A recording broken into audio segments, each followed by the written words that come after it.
tonight, we know the name of the young father killed in an early morning car crash in Providence. Police say the victim is 28-year-old Frank Perry Jr. And now we learned the driver accused of causing the crash will face charges. Eyewitness News reporter Steph Machado is live in the capital city with how he's being remembered tonight. Steph? Well, as we often see at these tragic crashes, family and friends have been stopping by here on Atwells Avenue all day long to pay their respects to that young father, Frank Perry, who died just blocks from his home. A landscaping truck crashes into this silver sedan on Atwells Avenue overnight, killing Frank Perry Jr., the driver of the sedan, and critically injuring his passenger. Frank's father, Frank Sr., said his 28-year-old son lived for his two boys, ages 2 and 8. He was on his way home from the Federal Hill Columbus Day celebration when the crash happened. It's heartbreaking, honestly. I just can't put it into words. Michael Gabriel is one of Frank's friends and co-workers. He worked as a driver for a local seafood company. Just overall great guy, wonderful guy. You know, would give you the shirt off his back, would do anything for, you know, his friends, his family. You know, and like I said, his kids were number one. Gabriel says he last saw his friend on Saturday. Shook hands as we always do. And I said, I'll see you on Monday. And now here we are on Monday. Providence police say the 25-year-old driver of the landscaping truck is in the hospital under police guard and will be charged with driving to endanger death resulting. They are still investigating whether or not he was impaired. Police Commander Thomas Verdi says the driver was not an employee of that landscaping company. Police are now investigating why he had the truck.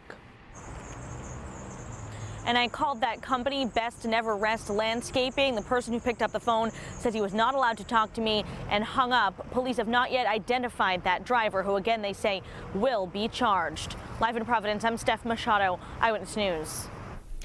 We begin with the latest developments in a tragic crash that was first breaking overnight. Tonight, a driver's facing criminal charges accused of slamming a landscaping truck into a car, killing one person and seriously injuring another. And tonight we're learning more about the victim who was killed, a 28-year-old father who leaves behind 2 young children. Eyewitness News reporter Steph Machado joins us live now with new information from the Providence Mobile Newsroom.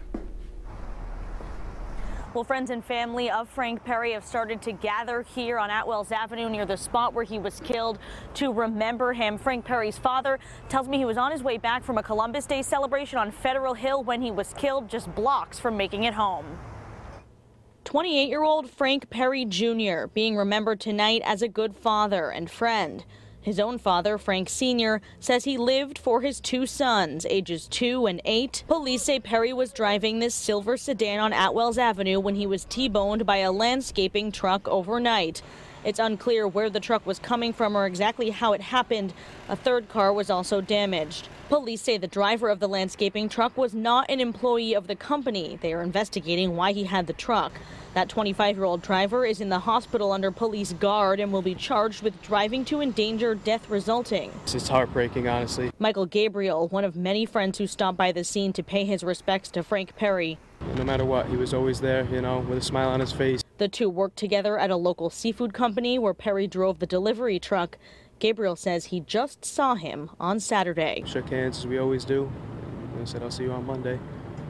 And now here we are on Monday.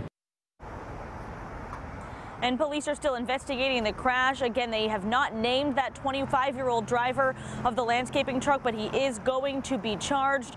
We did try to speak with that landscaping company, but a man who answered the phone hung up.